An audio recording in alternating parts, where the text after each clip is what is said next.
Buenos días, doctor Rodríguez, bienvenido nuevamente, ¿cómo le va? Buenos días. Buenos días. Bueno, continuamos con la etapa técnica del concurso número 248. Presentamos nuevamente al jurado, a la doctora Patricia Clerici y al doctor Carlos Toselli, y los acompañan de manera presencial la consejera de los Santos y la consejera Lozano. Bueno, doctor Rodríguez, usted sabe que tiene 15 minutos para exponer el tema que ha elegido, ¿sí? Ahí tiene un Correcto. reloj en pantalla, y cuando termine el jurado le va a hacer las consultas que estime pertinentes. ¿Está bien? Muy bien. Bárbaro. Bueno, adelante y suerte, doctor. Muchas gracias. Bueno, buenos días. La exposición va a versar sobre la unificación de los regímenes de responsabilidad civil contractual y extracontractual en el Código Civil y Comercial de la Nación. Las reglas que gobiernan esa unificación y las particularidades o excepciones que aún se mantienen.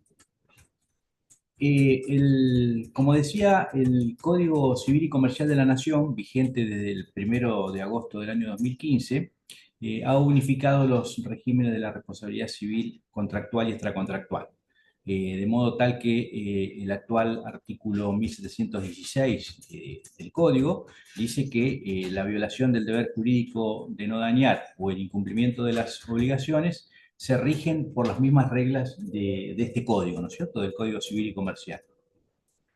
La distinción entre la responsabilidad civil contractual y extracontractual se remonta muy lejano, ¿no es cierto?, proviene del derecho romano, en el que la tradicional clasificación de la fuente de las obligaciones distinguía entre el contractus y el delicta. Partiendo de esa tradición romanista, los códigos decimonónicos, es decir, los códigos del siglo XIX, siguiendo la tradición y las enseñanzas del derecho francés y del Código Civil francés, regularon los dos ámbitos de responsabilidad de manera bien separada, digamos, con normas específicas para regular la responsabilidad contractual y normas también específicas para regular la responsabilidad extracontractual.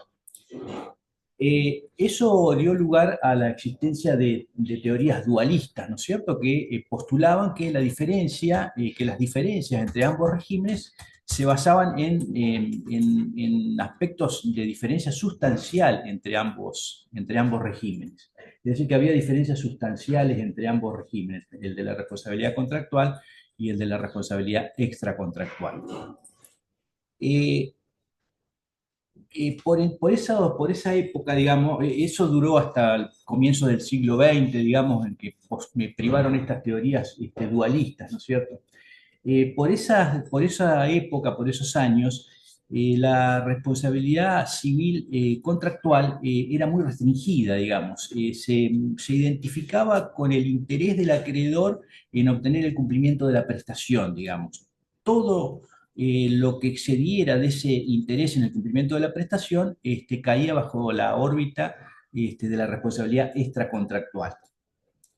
Eso, eso fue así hasta el año 1911, en el que la Corte de Casación francesa falló un famoso caso que se llamó Sirey, donde advirtió o dijo que en el contrato de transporte existía una obligación tácita de seguridad, en virtud de la cual el transportista estaba obligado a transportar, valga la redundancia, y mantener indemne al sujeto transportado y a sus bienes hasta colocarlo en su destino.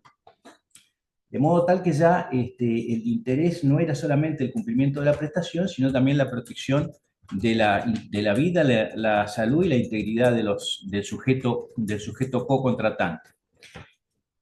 A partir de esa obligación tácita de seguridad que la Corte de Casación encontró en el contrato de transporte, la jurisprudencia francesa y también la jurisprudencia argentina comenzaron a vislumbrar la existencia de obligaciones tácitas de seguridad en otros contratos, ¿no es cierto? Hotelería, eh, parques de diversiones, productos elaborados y demás. La finalidad de este viraje era en realidad proteger a la víctima, ¿no es cierto? Porque en aquella época no estaba desarrollada aún la teoría de la responsabilidad civil extracontractual por el riesgo o vicio de la cosa, ¿no es cierto? En el que el factor de atribución se presume, la responsabilidad es objetiva, obviamente. Entonces, en los supuestos de responsabilidad extracontractual, la posición de la víctima era peor, digamos, era perjudicial porque tenía que probar la culpa del autor del daño, por contraposición a la responsabilidad contractual en que bastaba la prueba del mero incumplimiento. Eh, el Código Civil de Vélez mantuvo obviamente de los 1800, mantuvo esta distinción entre la responsabilidad contractual y extracontractual. Pero a partir de este viraje hacia teorías unicistas, digamos, porque se comenzó a vislumbrar a partir de esta obligación tácita de seguridad de que la responsabilidad era un fenómeno unitario, digamos, porque tanto en la responsabilidad contractual como en la responsabilidad extracontractual, la finalidad era la misma, que era la reparación del daño injustamente sufrido. Y los elementos para que se configurara la responsabilidad eran exactamente los mismos, que son obviamente la antijuridicidad, el daño, el factor de atribución y la relación de causalidad. La jurisprudencia argentina siempre actuó en clave unificadora, digamos, tratando de disipar estas diferencias entre la responsabilidad contractual y extracontractual. No obstante lo cual, en el Código de Vélez se mantenían tres diferencias que resultaban por entonces irreconciliables, ¿no es cierto? Una era la extensión del resarcimiento. En la responsabilidad civil extracontractual se respondía en el sistema de Vélez por las consecuencias inmediatas, por las consecuencias mediatas y aún por las consecuencias casuales si se las había tenido en mira al momento de ejecutar el hecho.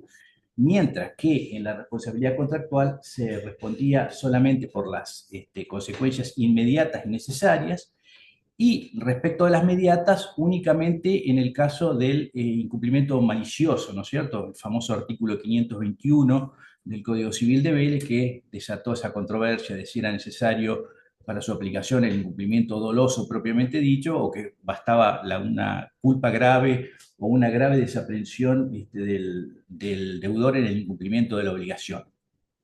Entonces, la extensión del resarcimiento era una diferencia sustancial. Otra diferencia sustancial era la de la prescripción. La acción civil por responsabilidad extracontractual, por aplicación del artículo 4037, prescribía a los 2 años, mientras que la acción civil para perseguir daños producidos en el ámbito contractual se regía por el plazo decenal común de 10 el plazo de 10 años del artículo 4023. Y otra diferencia, también de las fundamentales, de estas tres fundamentales, era la mora. Digamos, en la responsabilidad extracontractual, la mora se producía de pleno derecho desde que se producía cada daño, mientras que en la responsabilidad contractual era necesaria la interpelación del deudor, al menos hasta la reforma de 1967, que incorporó la mora automática del artículo 509 en el cumplimiento de las obligaciones a plazo. Así que bueno, se mantenían esas tres diferencias. Como decía, el Código Civil y Comercial, siguiendo la opinión doctrinaria y jurisprudencial mayoritaria, produjo la unificación y disipó estas tres diferencias fundamentales. Porque, en primer lugar, ahora la extensión del resarcimiento es igual en el ámbito de la responsabilidad contractual y en el ámbito de la responsabilidad extracontractual. Se responde en ambos casos por las consecuencias inmediatas y por las consecuencias mediatas previsibles. También se unificó la cuestión de la prescripción, porque la acción para reclamar por daños producidos y derivados de la responsabilidad civil prescribe en ambos casos a los 3 años. Y si bien hay algunos supuestos que establecen otros plazos, por ejemplo, el de 10 años para reclamar los daños producidos por agresiones sexuales, que es de 10 años, o el plazo de 2 años en la acción común para reclamar los daños derivados de accidentes y enfermedades del trabajo, o del contrato de transporte, en realidad la diferenciación no encuentra o no tiene su razón de ser en el carácter contractual o extracontractual de la responsabilidad, sino en otras motivaciones. Y finalmente la mora también ha sido unificada porque el artículo 1748 dice que los intereses se deben desde que cada perjuicio se produce, sea tanto en la responsabilidad contractual como en la responsabilidad extracontractual. Decía al principio que hay algunas particularidades igualmente, porque obviamente que unificar no es uniformar, es innegable que en la responsabilidad extracontractual el débito indemnizatorio proviene de un hecho ilícito, es atípico, y en la responsabilidad civil contractual se trata del incumplimiento de una obligación previamente contraída entre las partes, lo cual obliga a tener una especial consideración en el ámbito resarcitorio por la influencia de la autonomía de la voluntad. Decía entonces que se mantienen algunas particularidades, quizás no diferencias, pero sí particularidades. Una es la configuración de la antijuridicidad. Como decía, en el hecho ilícito o en la responsabilidad extracontractual, la antijuridicidad es atípica porque deriva de diversos hechos que comprometen la responsabilidad. Mientras que en la responsabilidad contractual deriva del incumplimiento de una obligación previamente contraída entre las partes. Otra de las diferencias está dada por el reclamo del valor de la prestación y los mayores daños.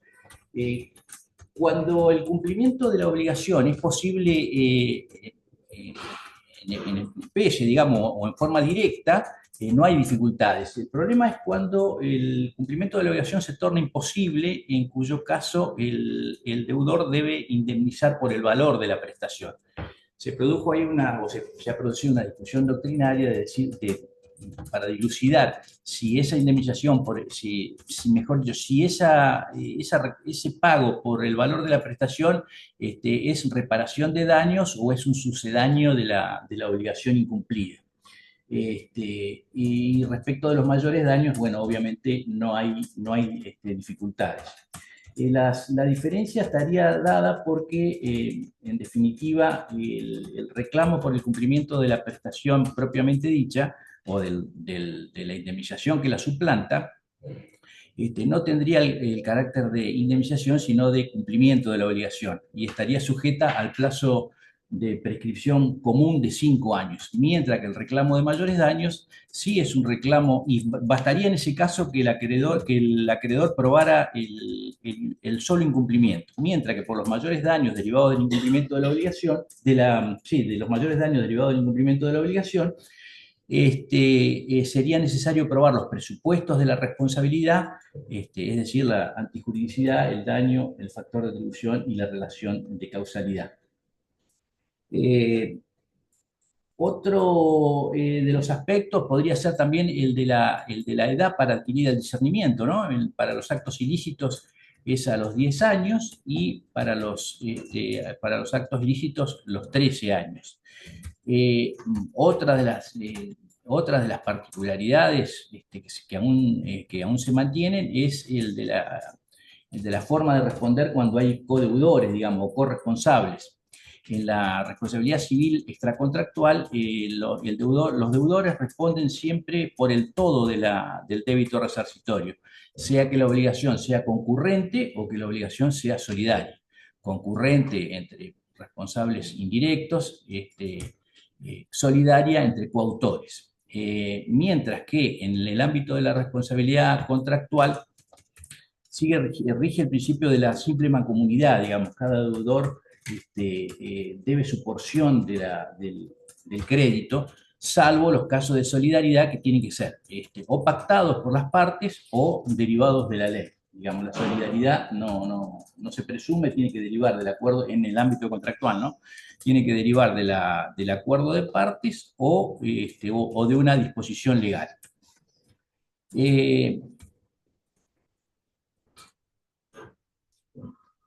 Creo que esas son las particularidades. Podría haber algunas otras, pero las fundamentales, que aún se mantienen, digamos, pequeñas diferencias o diferencias que, digamos, que obligan a hacer alguna diferenciación entre los dos ámbitos de la responsabilidad, serían esos. El resto, ya lo dije, los tres aspectos fundamentales han sido unificados, que son la extensión del resarcimiento, la prescripción y la mora.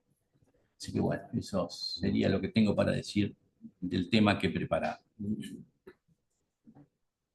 Ya que está en responsabilidad civil, ¿cómo aplica esto con relación al accidente de trabajo y las ART? Bien. La ley de riesgo del trabajo ha establecido, o establece, mejor dicho, un sistema de opción excluyente, de modo tal que reclamado o cobrado por uno de los ámbitos, por ejemplo sistémico, ya no se puede reclamar la indemnización civil, y viceversa. Si el reclamo, bueno, la Corte de Buenos Aires, la Suprema Corte de Buenos Aires ha dictado un fallo que actualmente se encuentra ya con dictamen del procurador en la Corte Suprema, que es un caso que se llama Vera, donde ha dicho que el régimen de la opción excluyente de la ley de riesgos es inconstitucional. De modo tal que si el trabajador apremiado por su situación de accidentado, de falta de recursos y demás, cobra la indemnización sistémica, eso no sería óbice para que luego pudiera demandar la diferencia por el ámbito de la acción común. Otra de las cuestiones sería que cuando el trabajador acciona por la vía de la acción común, reclamando la reparación plena o integral, hay que aplicar íntegramente la totalidad de los principios del derecho civil, ¿no? Las normas procesales y las normas de fondo. ¿Usted ve viable que se pueda condenar a la RT por responsabilidad civil? Esa es un poco la pregunta. Sí, la Corte Suprema ya lo dijo en un precedente que se llama Torrillo, donde dijo que, bueno, si la ART había incumplido con su obligación, porque había incumplido con su obligación de prevención, digamos, porque eh, el fundamento o el sustento principal de la ley de riesgo no es tanto el de la reparación de los perjuicios, sino el de la prevención, digamos. Y en ese ámbito, las ART tienen un papel preponderante y fundamental. De modo tal que si se han desentendido de brindar capacitaciones sobre seguridad, si han permitido que el trabajador levante pesos, por ejemplo, de una forma que no corresponde, sin adiestrarlo adecuadamente, eso no implica que la ART tenga que hacerlo, digamos, porque no es su obligación directa, pero sí tiene que exigirlo al empleador. Y si el empleador no cumple, tiene que formular las correspondientes denuncias, digamos. Si no lo hace, si se mantiene pasivo, si su interés fundamental es el del cobro de la prima y nada más, y luego se produce un daño en la persona, en la integridad física, en la salud del trabajador, obviamente está obligado a responder. Ese sería uno de los aspectos por los cuales la ART debería responder en el ámbito de la responsabilidad civil, pero también podría responder por cuestiones de mala praxis médica, digamos. En aquellos casos donde el trabajador obviamente tiene que hacerse atender por prestadores, porque así lo obliga la ley, ¿no es cierto? Y si no lo hiciera, hasta puede perder sus derechos a obtener esas prestaciones en especie. Si como consecuencia de esa atención médica respecto de la cual el trabajador, por decirlo de alguna forma, está cautivo, sufre daños, la RT también debe responder. De la Corte del año 2023, ¿Sí? donde un tema interesante que se discutía era la cuestión de competencia. Una muerte, diría, una mala praxis Sí. en un sanatorio por anestesia excesiva, donde la discusión era que la Cámara del Trabajo había condenado exclusivamente la RT por el baremo respecto del manguito rotador, que era lo que se había dañado este señor Novisky, que falleció en la operación. El punto es la discusión por el resto hasta la muerte, Claro. donde la Cámara había entendido, la Cámara Laboral, que era una cuestión casual, no imputable a la renuncia de la RT, y la Corte lo da vuelta. Pero el punto más allá de eso, pero bien lo relaciona con los incumplimientos en las prestaciones, es el tema de la competencia. ¿En qué? Porque bueno, vaya competencia, vaya fuero civil, si te estaría tocando. Sin embargo, Sí, la Corte dice, no, esto es laboral. ¿Por qué entiende la Corte sí. de que esto es eh, laboral? eh, digamos, un principio determinante, creo yo, entre los principios que rigen el derecho del trabajo, entre otros, ¿no? El principio protectorio, eh, demás.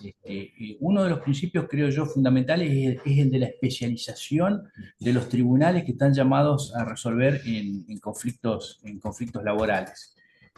Por ejemplo, acá en la provincia de Neuquén hay una ley, se me fue un poco ahora el número, pero que establecía que en las acciones de responsabilidad civil, o que establece que en las acciones de responsabilidad civil, la competencia, por accidentes o enfermedades del trabajo, la competencia era de los tribunales civiles.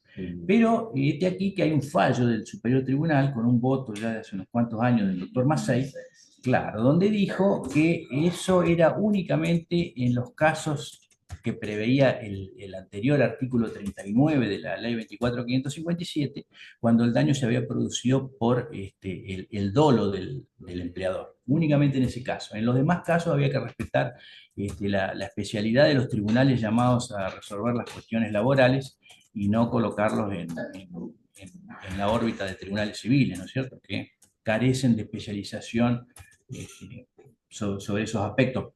Perdón, más allá de que se trate de una acción civil, ¿no es cierto? Y que haya que aplicar los presupuestos básicos de la responsabilidad civil, obviamente que las cuestiones laborales, sobre todo las de accidentes, tienen una cantidad de particularidades que merecen ser atendidas por jueces particularmente especializados en la materia.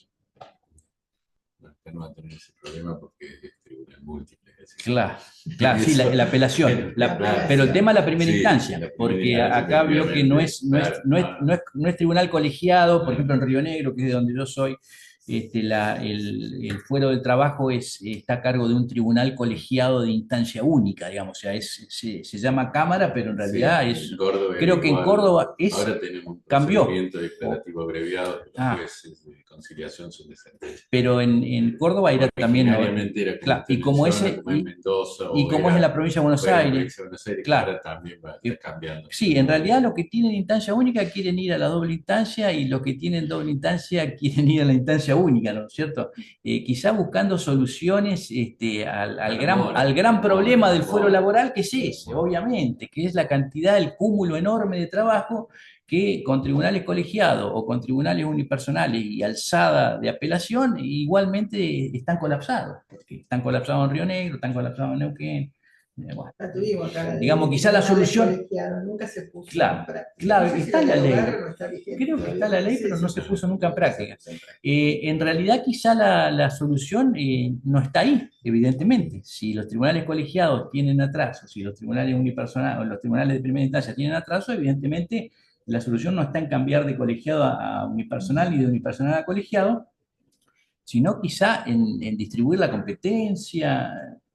No quisiera decir la solución más facilista, que es la de crear nuevos juzgados, porque es lo primero que a uno se le ocurre, y quizá tampoco sea la solución.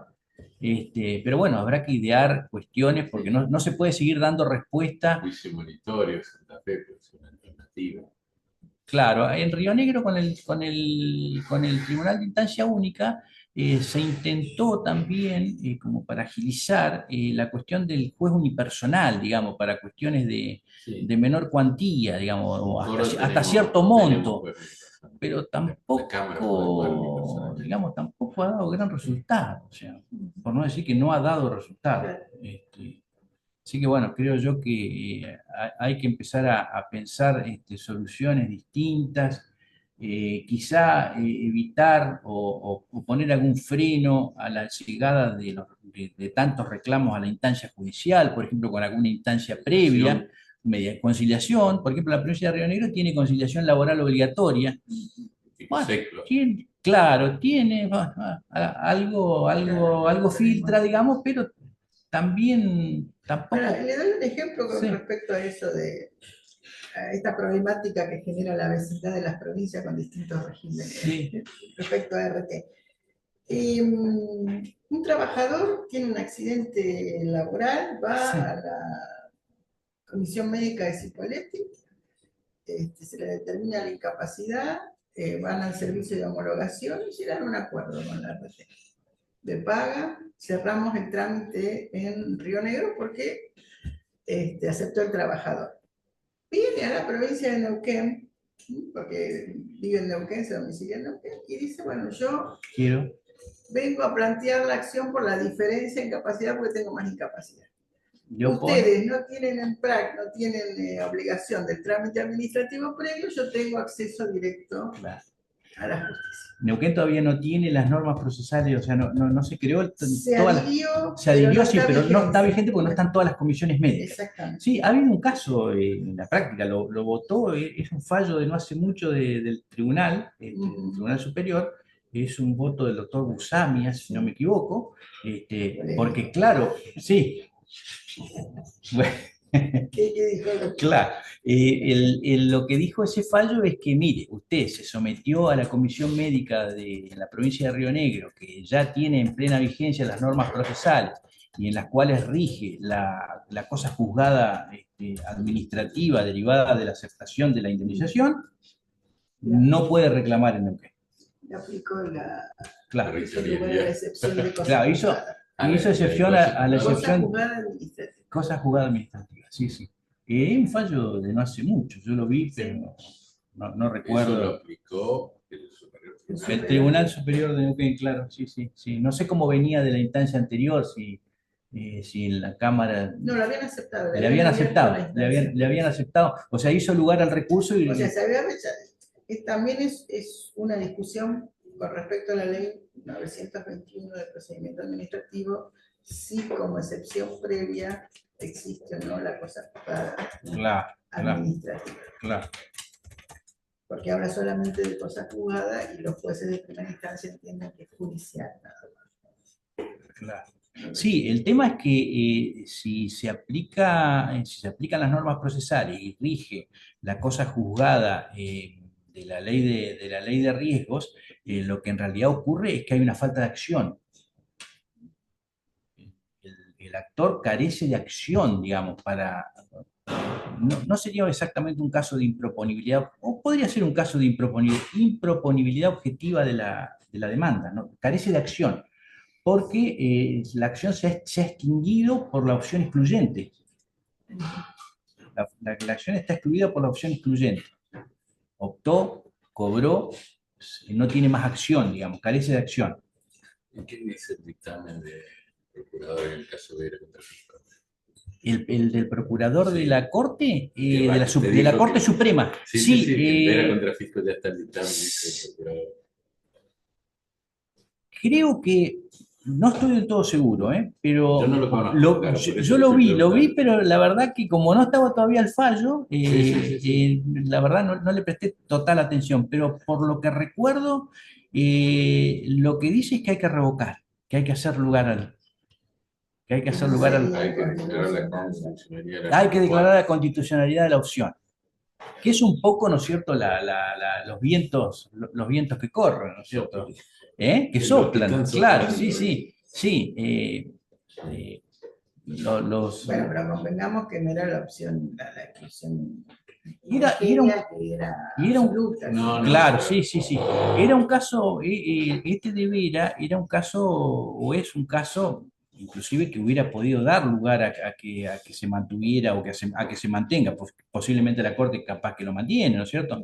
Pero era un caso de una mujer, creo de la viuda, me parece que era, que verdaderamente había cobrado la indemnización en un verdadero estado de necesidad, digamos. Estaba, de todas maneras anterior a la 2748. O sea, la Corte de Provincia de Buenos Aires aclara claro, varias sí. veces. Es el 4 de la 26773. Pero Sí, podría tener un efecto expansivo. claro. Sí. La crisis. Vamos un poco a familia, al derecho de familia. ¿Qué concepción tiene a usted que le parece más conveniente cuando se discute un régimen de comunicación? ¿Cuál es el más conveniente de acuerdo con las opciones que da el código para esos casos?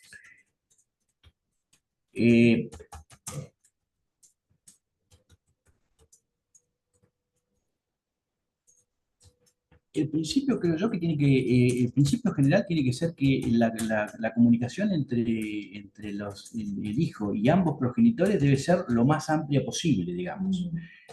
O sea, el principio de amplitud. Obviamente que en todos esos supuestos, cuando se llega al conflicto judicial, obviamente hay dificultades de vinculación, digamos, entre los progenitores que repercuten sobre el régimen de comunicación con los menores. Creo que en esos casos lo más prudente o lo mejor es atacar esa cuestión con el equipo multidisciplinario, digamos. Eso requiere necesariamente, o quizás no tiene una solución estrictamente jurídica, digamos. Tiene una solución de abordaje psicológico, de abordaje comunicacional, y bueno, creo que el norte, digamos, en materia de régimen de comunicación es que se tiene que tender a la vinculación de la mayor manera posible con ambos progenitores. Y supongamos que se establece un régimen de comunicación compartido, Sí. alternado, o sea, Sí. el hijo o la hija pasa el mismo tiempo en la casa del padre Correcto. que el mismo tiempo en la casa del padre, por semana, por quincena. ¿Cómo se proyecta ese sobre los alimentos, sobre el régimen de alimentos? Ese es un tema que, digamos, ya tenía discusión aún con los sistemas anteriores, ¿no es cierto? Que es el valor que hay que asignar a los cuidados, digamos. O sea, no solamente la cuestión puramente económica, de alimentos y de gasto puramente económico, sino la trascendencia que hay que darle o la significación económica que tiene las tareas de cuidado. Bueno, si el régimen de comunicación está absolutamente compartido, si pasa el mismo tiempo con ambos progenitores, pareciera ser que el aporte debiera ser paritario. Pero también hay que tener en cuenta la situación personal y económica de cada uno de los progenitores. Ver si por ahí hay alguno que está en condiciones de hacer un aporte mayor que el otro.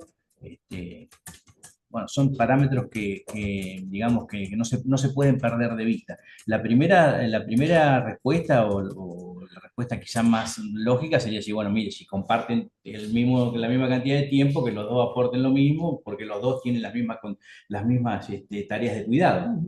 Pero bueno, creo No que... fijamos cuota alimentaria y no hay cuota alimentaria. Cada uno se hace cargo 15 días a los 15 días que esté el chico con uno, Claro. a los 15 días con el otro. Por eso digo que hay que evaluar en esos casos si aún así no hiciera falta una cuota alimentaria derivada de la situación económica de cada uno de los padres, porque si por más que uno de los padres se haga cargo en forma paritaria de la tenencia, tiene una situación económica que le impide proveer al menor, creo que aún así en ese caso el otro progenitor tiene que aportar. Tiene que aportar. Así equilibramos también la situación del hijo que está en la misma situación en una vivienda. Exactamente, o sea, que no pase necesidades en una o que esté muy complicado económicamente en una y que en la otra, porque eso también puede generar dificultades en la propia relación, ¿no es cierto? O sea, es natural que el chico, el adolescente quiera estar donde mejor la pase. Sí, seguro. Es digamos, la para realidad. decirlo en términos no jurídicos, ¿no es Sí. cierto? Pero bueno, justamente la fijación de esta cuota alimentaria a cargo del que está en mejores condiciones económicas de hacerlo, lo que tiende es no solamente al bienestar del alimentado, sino a prevenir este tipo de circunstancias que pueden ser muy nocivas en la vinculación, ¿no es cierto? O pueden conspirar contra la vinculación. Exactamente. ¿Qué opina del tema de que las sentencias salven el concepto de deuda de valor? ¿Deuda de valor? Sí. Y mire, ese es un tema que está estrictamente vinculado con la depreciación de la moneda, digamos. O sea, es una solución judicial o jurisdiccional para tratar de que la víctima o de la persona que sufrió el injusto, el daño, sea indemnizado de la forma más realista posible, digamos. Sobre todo teniendo en cuenta que la fijación, yo en principio estoy a favor, digamos, o sea, creo que es la forma más genuina de indemnizar. Sí, bueno, mire, hoy su daño vale esto. Porque si yo me tengo que retrotraer al accidente de ¿Cuál tránsito, sería una tasa pura compensatoria? y la tasa pura compensatoria, que yo recuerdo desde tiempos, no diría inmemoriales porque tampoco tengo tantos años, pero yo recuerdo épocas anteriores a la hiperinflación y demás, y ahora ha reflotado. En aquel momento se aplicaba el 6% anual. Ahora, en la mayoría de los fallos están aplicando el 8% anual. En Córdoba llegaron a aplicar en la época anterior el 15. El 15, claro. Ahora han bajado mucho.